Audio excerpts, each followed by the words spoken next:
Hola, ¿qué tal? Muy buenas noches. Nos da mucho gusto saludarle este miércoles, ya último día de octubre, en una emisión más del programa de su noticiero P&P Noticias. Como siempre, como todas las noches, me acompaña mi compañera Isel Grajales. Isel, muy buenas noches. Buenas noches, muchas gracias. Es un gusto saludarlos aquí en P&P Noticias.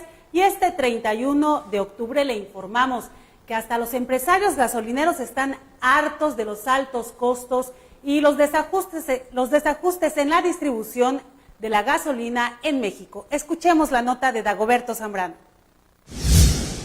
Pedro Mini Concha Baltasar, presidente de la Unión de Empresarios Gasolineros de Chiapas, prevé que durante los próximos meses de noviembre y diciembre el Estado se quedará sin gasolina debido a la importación limitada que actualmente enfrenta el país. Los mismos gasolineros estamos hasta la madre de todo lo que está sucediendo, corriendo que nos podamos quedar sin gasolina ahora en a partir de noviembre, diciembre. Concha Baltasar aseguró que los incrementos al impuesto especial sobre producción y servicios IEPS ha propiciado la inestabilidad de los precios de la gasolina en la entidad. Lo único que nosotros estamos sujetos a muchos candados, a un jugueteo de precios por parte del gobierno por los famosos impuestos. Informó para P&P Noticias Dagoberto Zambrano.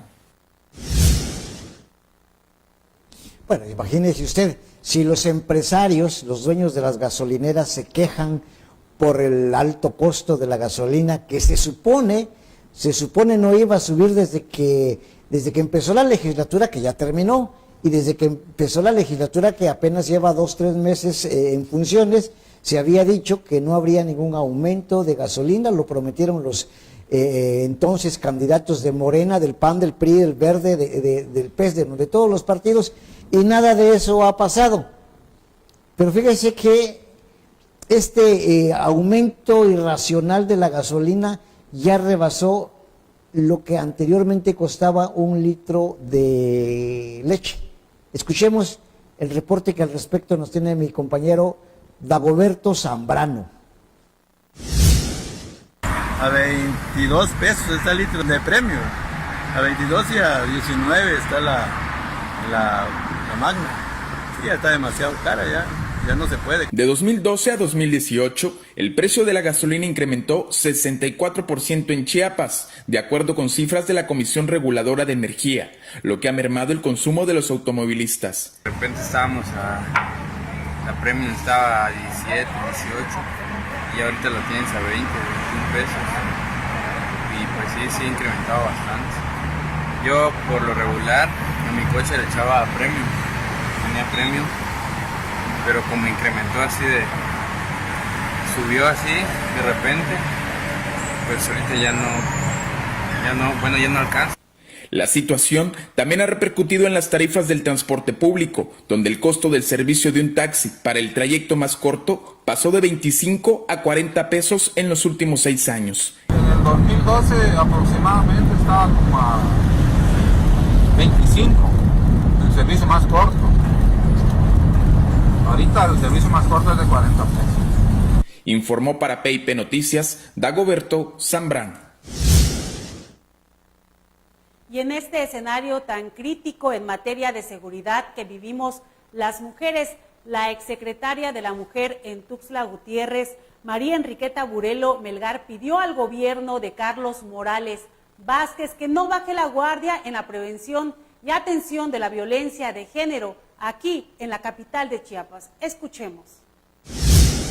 Enriqueta Burelo Melgar, extitular de la Secretaría de la Mujer en Tuxtla Gutiérrez, pidió al gobierno de Carlos Morales Vázquez que brinde atención psicológica y legal a las mujeres que sufren violencia de género. Que se dé continuación al módulo de atención que se dejó ya instalado, ha tenido algunos problemas de infraestructura, está situado en las afueras de la presidencia municipal. Es un módulo donde se dará atención psicológica y legal a las mujeres que sufren violencia, ¿verdad? Y el acompañamiento, más que nada. Burelo Melgar aseguró que la violencia doméstica está presente en muchos hogares de la capital chiapaneca, situaciones que si no se atienden pueden alcanzar el más alto grado de violencia, los feminicidios. ¿Verdad? La violencia doméstica está presente presente en muchos de los hogares, desafortunadamente, de la comunidad tuxtleca. Otro tema es el acoso callejero y en espacios públicos, que desafortunadamente, cuando esta situación se agrava, puede desencadenar una violación o hasta un feminicidio. Informó para PIP Noticias Dagoberto Zambrano. Bueno, y en este contexto le informamos que los ayuntamientos de Tuxtla Gutiérrez y San Cristóbal de las Casas condenaron la sentencia que una juez del Poder Judicial dictó para favorecer y lograr así la liberación de Omar Fernando Rosales Toledano, el feminicida de la joven Viridians Flores Ramírez. El gobierno de Tuxtla Gutiérrez, a través de la Secretaría para la Igualdad de las Mujeres, dijo que este hecho demuestra la necesidad de un cambio cultural en la sociedad y en el sistema de expedición de justicia para incluir la perspectiva de género. El gobierno de San Cristóbal, mientras tanto, su representante, la presidenta de la Comisión para la Equidad de Género, Silvia Shalom, se pronunció en contra de esta resolución judicial porque lastima no solo a la familia de Viridians, sino a todas las mujeres que exigen un castigo ejemplar para los feminicidas. Hay que recordar que en torno a este caso, desgraciadamente, ha habido ya algunas voces, incluso de periodistas, que pues están defendiendo al Supremo Tribunal de Justicia, algunos que se creen abogados sin serlo, algunos pablistas que en su tiempo fueron corruptos como en el actual Poder Judicial. Ahora resulta que dicen que este muchacho está limpio, que la juez pudo haber dictado la sentencia en base a la inocencia de alguien que confesó haber asesinado, descuartizado, mutilado a la madre de su hijo y haberla dejado abandonada en un paraje. Pues así están las cosas en torno a este tema. Pero Omar Fernando Rosales Toledano no es el primer feminicida que libera esta juez adscrita a San Cristóbal de las Casas, Isabel Álvarez Ramos. El portal Voces Feministas da cuenta de otro caso reciente, es el de la señora Marcela Sánchez Girón en Chalchihuitán. Escuchemos la nota. Omar Fernando Rosales Toledano no es el primer feminicida que la juez Isabel Álvarez Ramos liberó mediante sentencia absolutoria. De acuerdo con el portal Voces Feministas, en octubre de 2018 permitió la salida de Mariano Sánchez Pérez, acusado de asesinar a la señora Marcela Sánchez Girón en el municipio de Chalchihuitán. En un video publicado por Voces Feministas, María Celia Pérez explica que su madre fue asesinada el 22 de diciembre de 2017, pero el responsable solo tardó 10 meses en el centro penitenciario número 5 de San Cristóbal de las Casas, porque la juez le otorgó libertad. La señora juez, que se encuentra en el Cerezo 5, pues, y la verdad, pues cuando vi que lo dejó en libertad, pues me dio bastante coraje. Me da mucha rabia verlo, su cara, que cómo es posible que lo dejaron libre y pues mató a una persona. Y eso es lo que no lo puedo ni yo entender, esas cosas, ¿no? Como te vuelvo a decir, según que la juez es una mujer y sabiendo que está defendiendo un asesino, y pues la verdad, pues qué pena me da su lugar de esos jueces, porque la verdad yo no esperaba que va a estar al lado de un asesino. Siento angustia, pues miedo que me vaya a pasar algo, porque el día después, cuando salió el asesino, pues yo tenía miedo durante toda la tarde, al camino tenía miedo, como que pues lo quedaba yo mirando los carros que pasan, porque ya siento que pues me perseguían, ¿no? Y hasta cuando llegué a mi casa, pues tenía yo miedo de entrar adentro de mi casa. Y yo nunca he sentido miedo. Y no solo yo, así lo sentí. Incluso esos días, y mis dos hermanas igual sintieron lo mismo. Eso es lo que sienten también ellos, el temor de esas personas que están en libertad. porque imagínate si mañana o pasado me pasara algo, porque yo no tengo más familia para pedir ayuda, apoyo. Si me pasara algo, pues mis niños quedarían pues sin nadie, y entonces pues volver a encontrar ese asesino de mi madre. La verdad no lo tengo miedo a ese señor, y ya se le dije en su cara, y no lo voy a tener miedo. Y ese es el coraje que tengo, pues está suelto un asesino, pues puedo volver a matar mañana pasado. Este martes, el Poder Judicial del Estado anunció que la juez Isabel Álvarez fue suspendida y ahora enfrenta un proceso por las irregularidades que habría cometido al emitir una sentencia absolutoria a favor de Omar Fernando Rosales Toledano, quien en junio de 2013 confesó que asesinó de 25 puñaladas a la madre de su hijo, Viridians Flores Ramírez, y luego arrojó el cuerpo a un barranco. Para P&P Noticias, Itzel Grajales. Pues lamentable lo que está pasando con esta juez. Yo creo que aparte de la sanción administrativa, debe haber una sanción penal y una inmediata revisión de todas las actuaciones de esta juez, porque junto con Renata Cabrera y otros jueces corruptos, vaya ustedes a saber cuántos delitos más han cometido en nombre de la ley. Ojalá y Juan Óscar Trinidad Palacios, que también padece del mismo mal, es un corruptazo, ojalá y puedan hacer algo para evitar que siga la justicia en manos de verdaderos criminales, porque el que tuerce la ley es un criminal. Pero en fin, en noticias de la capital informamos que por segundo día consecutivo maestros de telebachillerato exigieron pagos al gobierno del estado, y esta vez lo hicieron a las entradas del Congreso del Estado, cuya puerta principal fue cerrada por el equipo de seguridad del cuerpo legislativo. Veamos la nota con mi compañero Esteban León Rodríguez.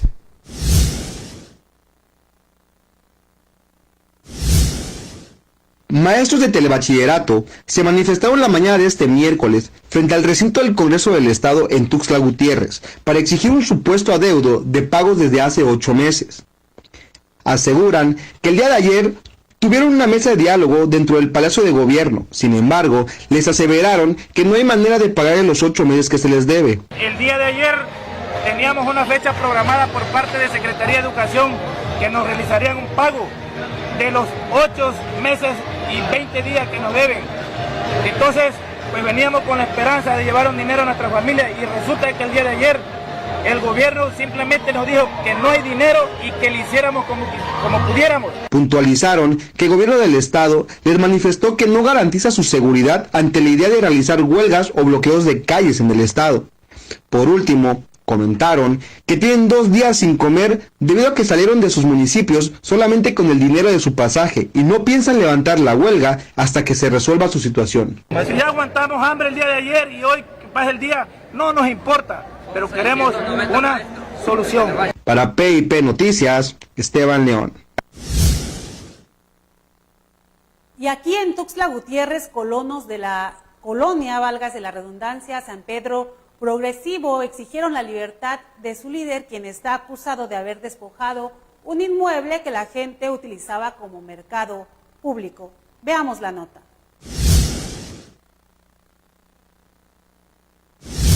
Habitantes de la colonia San Pedro Progresivo se manifestaron el día de hoy ante el Congreso del Estado para pedir la inmediata liberación de Amín de Jesús Gómez Centeno, quien está acusado de despojo de una sala de usos múltiples que los colonos usaban como mercado. La libertad inmediata, porque no es posible que los asesinos estén libres y los inocentes estén en la cárcel. Aseguran, el mercado fue un proyecto realizado por gobierno del estado como apoyo para la colonia, en donde 50 familias tenían puestos de comida, verdura e insumos para el hogar. Sin embargo, señalan que una supuesta funcionaria pública que trabaja en el ayuntamiento de nombre Sandra Fabiola Vilchis Hernández llegó a reclamar el inmueble y se asumió como la supuesta dueña. Sin embargo, no ha mostrado papeles legales que acrediten su argumento.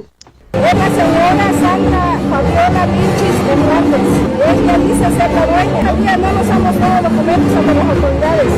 Señora, la postura del alcalde, ¿cuál ha sido?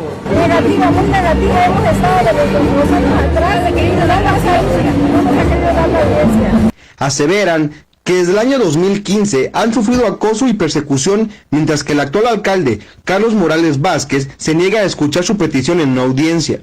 Manifestaron que no descansarán hasta verle en libertad a Amín de Jesús Gómez y vuelvan a poner en funcionamiento el mercado. Para PIP Noticias, Esteban León.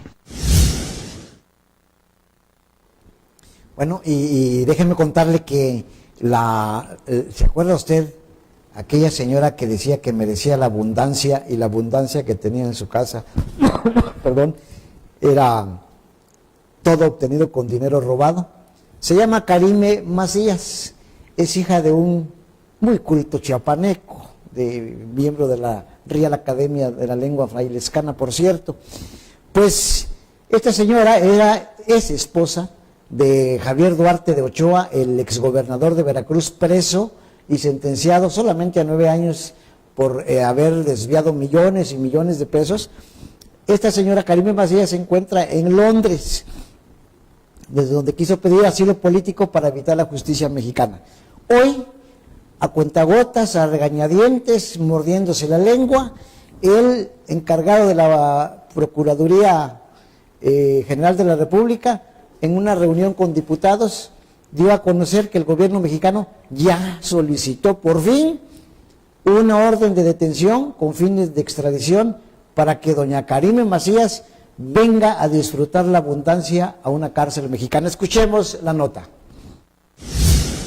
Solo a pregunta expresa, el encargado de la PGR, Elías Beltrán, soltó la información que Karime Macías, esposa de Javier Duarte de Ochoa, exgobernador de Veracruz, podría ser detenida por la policía británica en virtud de existir ya una petición formal del gobierno mexicano de detención con fines de extradición. A Macías de Duarte, autoridades veracruzanas relacionan con un multimillonario desfalco y la consideran el cerebro del desvío de miles de millones de pesos del erario, en el que, según las investigaciones, habrían participado familiares suyos muy cercanos.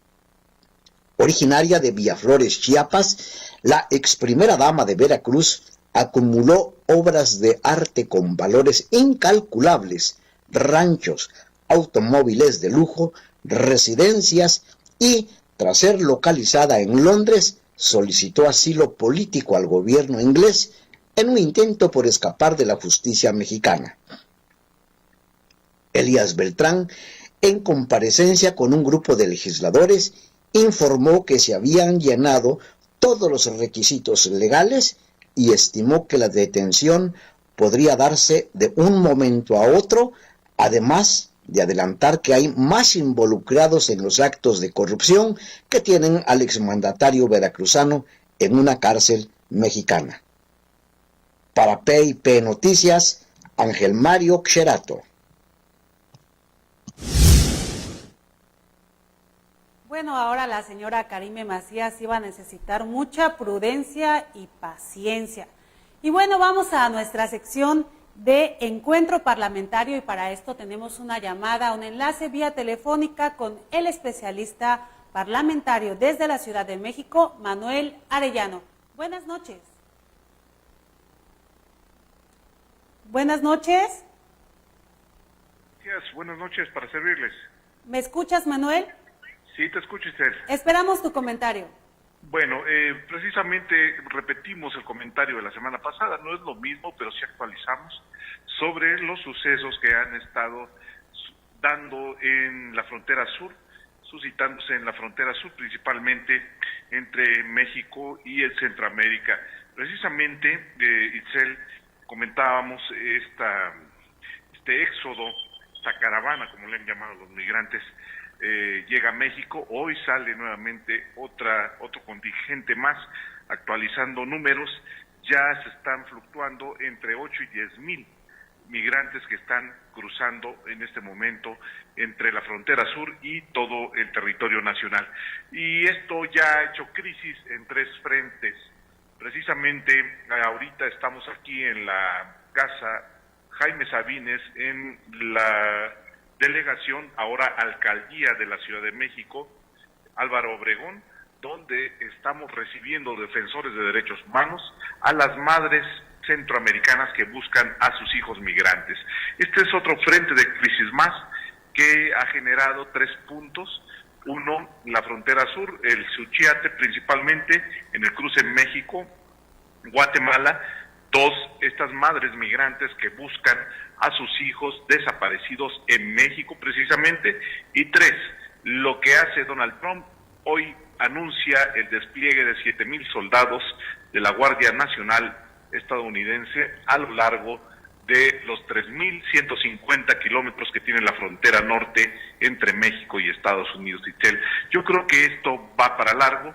Algunos especialistas, analistas internacionales o geoanalistas comentan que es producto del próximo proceso electoral en Estados Unidos. Yo sigo insistiendo que este éxodo se ha dado en los últimos años por la situación grave en Centroamérica y también el frente de crisis en México por la seguridad. Al principio pensábamos, al principio de este movimiento, que sería una sola caravana, un solo contingente. A lo largo de estos días hemos visto que el flujo migratorio continúa, este flujo masivo. Quisiera preguntarte desde tu perspectiva, ¿cuál ha sido la respuesta tanto del Senado de la República como también de la Cámara de Diputados, sobre todo respecto a este posicionamiento racista que ha tenido el gobierno de Donald Trump? Bueno, precisamente, Itzel, tú sabes que hicieron un pronunciamiento conjunto esta Junta de Coordinación Política en el Senado de la República, desde luego dando buenos oficios y buena voluntad, no más trascendente, únicamente respetar el Estado de Derecho en México, la Constitución, los tratados internacionales, que desde luego es donde se finca principalmente esas solicitudes de refugio de los migrantes centroamericanos y también la aceptación como México, país seguro, por huir, en este caso, de la violencia en Centroamérica. No hubo más, hay disposición de atención integral a los migrantes, cosa que ya existe en la ley. Realmente no hace nada nuevo el Senado en el pronunciamiento que hace la semana pasada. La Cámara de Diputados, puntos de acuerdo, muy buena voluntad, eso sí, pero no hay más que discurso. Los hechos, la cuestión, estamos aquí exactamente recibiendo en una mesa plural y sobre todo de defensoras y defensores de derechos humanos, las madres centroamericanas que vienen buscando a sus hijos, y no hay ningún representante legislativo, Isel, ninguno. Solo está Laida Sansores, que es la alcaldesa de Álvaro Obregón, que ella está acompañándolas, y nada más. Así que en los hechos no hay ningún suceso que resaltar al respecto. Arellano, te saluda Ángel Mario Gerato. Una pregunta. Juan Orlando Hernández, el presidente de Honduras, y Jafet, el vicepresidente de Guatemala, dieron a entender hoy que buscan un encuentro parlamentario con el legislativo mexicano y en el que podría participar el Parlamento Centroamericano para buscar una salida conjunta a esta crisis, que ya es una crisis humanitaria. ¿Tienes conocimiento que el legislativo mexicano esté en condiciones de sentarse con el Parlacén y con sus homólogos de Guatemala y Honduras? Bueno, esto, Ángel Mario, un saludo. Primeramente, esto se ha venido dando. Cada año se reúne el Parlacén, el Parlamento Centroamericano. Recordemos que hace 3 años sesionó precisamente en Chiapas. Así es. Ha sido siempre lo mismo. Te repito y le digo a Itzel también, porque va relacionado todo, este es un asunto que no se va a resolver, pero la condición migrante sí se debe de atender. Entonces, hay una responsabilidad compartida entre México, Estados Unidos, Canadá y Centroamérica, porque es toda la región que ha estado fluctuando los migrantes, han estado transitando los migrantes, pero lo que tú dices, la parte crítica está en Centroamérica por razones de seguridad que no han resuelto los países del Triángulo Norte, Guatemala, Honduras, Nicaragua y El Salvador, no han resuelto. Estados Unidos reclama que ha entregado mucho dinero, según ellos, ha entregado muchos dólares para tranquilizar la situación, y México desde luego hizo su parte de represor con el plan Frontera Sur. No sé si recuerdas, cuando estuvo hace 4 años, si no mal recuerdo, estuvo el zar Mayans, que sirvió para nada y para lo mismo, porque la situación ha agravado. En este momento es una situación ya de emergencia, porque está haciendo crisis la misma caravana con niñas, niños, adultos mayores que ya se encuentran en situaciones delicadas, físicas y de salud. Muchas gracias, Manuel. Nos vemos, nos escuchamos el próximo miércoles aquí en este espacio Encuentro Parlamentario. Saludos, Cisel, y saludos, Ángel Mario. Un abrazo. Hasta luego. Y bueno, esto ha sido todo por hoy en su espacio informativo PIP Noticias. Recuerden, nos vemos mañana a la misma hora. Fue un gusto estar con ustedes aquí en este espacio en Facebook. Así es, muy buenas noches, que tengan un excelente, excelente noche de miércoles. Nos vemos mañana jueves.